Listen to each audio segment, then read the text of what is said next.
دھکیلا جا چکا ہے۔ پچھلے 3 سالوں میں اس حکومت نے سوائے انتقامی ایجنڈے کے، سوائے مخالفین پہ جھوٹے مقدمے بنانے کے کوئی اور کام نہیں کیا۔ ایک ایک کر کے پاکستان کے قومی اداروں کو غیر فعال کیا گیا، غیر مؤثر کیا گیا اور ان کا تماشا بنایا گیا۔ آج پارلیمنٹ بے توقیر ہو چکی ہے، سپریم کورٹ کے فیصلے بے توقیر ہو چکے ہیں۔ آپ کے سامنے ہے کہ جیسے لوکل باڈیز کو 25 مارچ بحال کیا گیا سپریم کورٹ کی جانب سے، لیکن اس حکومت نے سپریم کورٹ کے فیصلے کو ردی کا ٹکڑا سمجھ کے کہیں پھینک دیا اور 6 مہینے سے زیادہ عرصہ گزار دیا، اور ابھی تک یہ اس انتظار میں ہیں کہ وہ آخری مہینے میں پہنچ جائیں جب وہ فنڈز استعمال نہیں کر سکتے، پھر وہ شاید آنکھوں میں دھول جھونکنے کے لیے بحال کریں گے۔ اسی طرح جو انتظامیہ ہے، ملک کی گورننس چلاتی ہے، سرکاری مشین ہے، اس کا ایک تماشا بنا دیا گیا ہے۔ 9 دفعہ آئی جی بدلے گئے، 6 دفعہ چیف سیکرٹری بدلے گئے، 12 13 دفعہ سیکرٹری حضرات محکموں کے بدلے گئے، چیئرمین FBR 6-7 دفعہ بدل گیا۔ آج پوری پاکستان کی انتظامی مشین غیر مؤثر اور غیر فعال ہو چکی ہے، ڈس فنکشنل ہو چکی ہے۔ اب جو ایک ادارہ بچا تھا ہمارا دفاعی ادارہ، اس کا بھی جو 2 ہفتے سے تماشا بنا ہوا ہے، وہ دنیا کے سامنے ایک لطیفہ ہے۔ کبھی وزیر اعظم یہ کہتے ہیں کہ خالد بن ولید کی طرح کمانڈر کو برطرف کیا جا سکتا ہے، وہ دھمکی دیتے ہیں۔ کبھی وہ یہ کہتے ہیں کہ فوج کے کمانڈروں کی جو ترقی ہے ریاست مدینہ میں میرٹ کے اوپر ہوتی تھی، جو شاید آج میرٹ پہ نہیں ہو رہی، جو ان کو چبھ رہی ہے۔ کبھی ٹی وی کے اوپر اینکرز آ کے کہتے ہیں کہ جو ہمارے دفاعی تقرریاں ہیں وہ چاند کے حساب سے ہوں گی، جب پورا چاند ہوگا تو آرڈر نکلے گا، یا کوئی خاص دن ہوں گے جو نحوست کے نہیں ہوں گے۔ یہ پاکستان میں تماشا ہو رہا ہے۔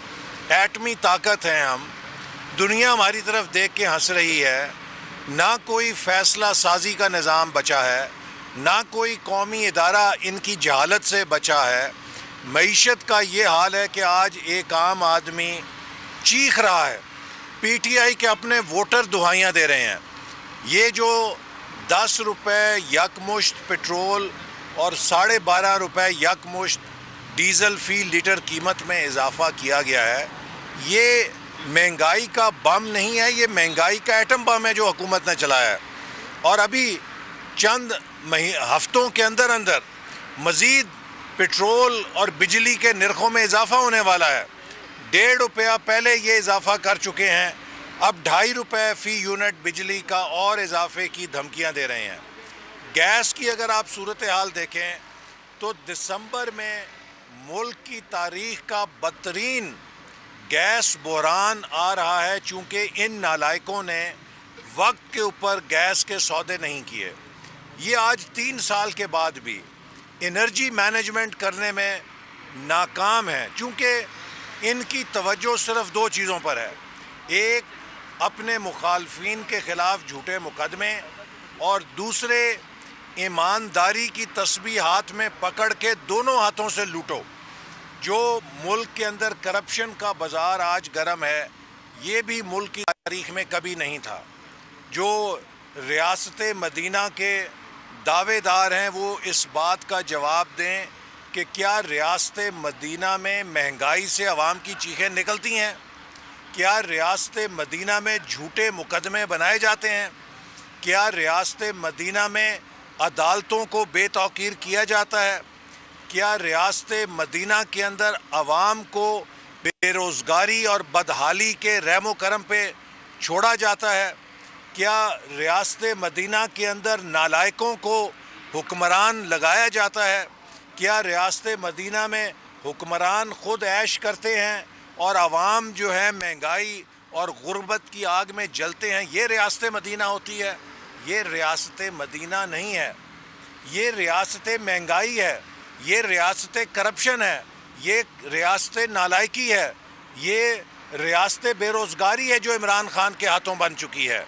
اور صرف اپنی نالائکیوں اور ناکامیوں پہ پردہ ڈالنے کے لیے عمران خان مذہبی کارڈ کھیلتے ہیں. مذہب کا نام اس لیے لیتے ہیں کہ مذہبی جذبات کے پیچھے چھپ کے لوگوں سے وہ تنقید سے بچ سکے. کیا ریاست مدینہ کے اندر حکمران غیر ملکی تحفے ہڑپ کر سکتے ہیں؟ سوال ہی نہیں پیدا ہوتا. وہاں تو سوال پوچھا جاتا ہے کہ سب کے حصے میں ایک چادر آئی ہے، آپ کو 2 چادریں کیسے ملی ہیں؟ اور خلیفہ اس کا جواب دیتا ہے. یہاں پہ ریاست مدینہ کے خود ساختہ امیر المومنین کہتے ہیں کہ مجھ سے آپ جواب نہ مانگیں کہ مجھے کون سے غیر ملکی تحفے ملے، کون سے میں نے ہڑپ کر لیے اور کون سے میں نے بازار میں بیچ کے قوم کی وقار اور عزت کا جنازہ نکال دیا. تو اس لیے یہ ملک اب ایک ایسے بحران کے دھانے پہ کھڑا ہے کہ اگر ان نالائکوں کو رخصت نہ کیا گیا تو یہ ملک کے مسائل ناقابل حل ہو جائیں گے. اس لیے پی ڈی ایم کی جماعتوں نے فیصلہ کیا ہے کہ اب ہم ایک فیصلہ کن تحریک چلا کے ان جعلی حکمرانوں کو گھر بھیجیں گے. مسلم لیگ نون ایک چٹان کی طرح متحد ہے.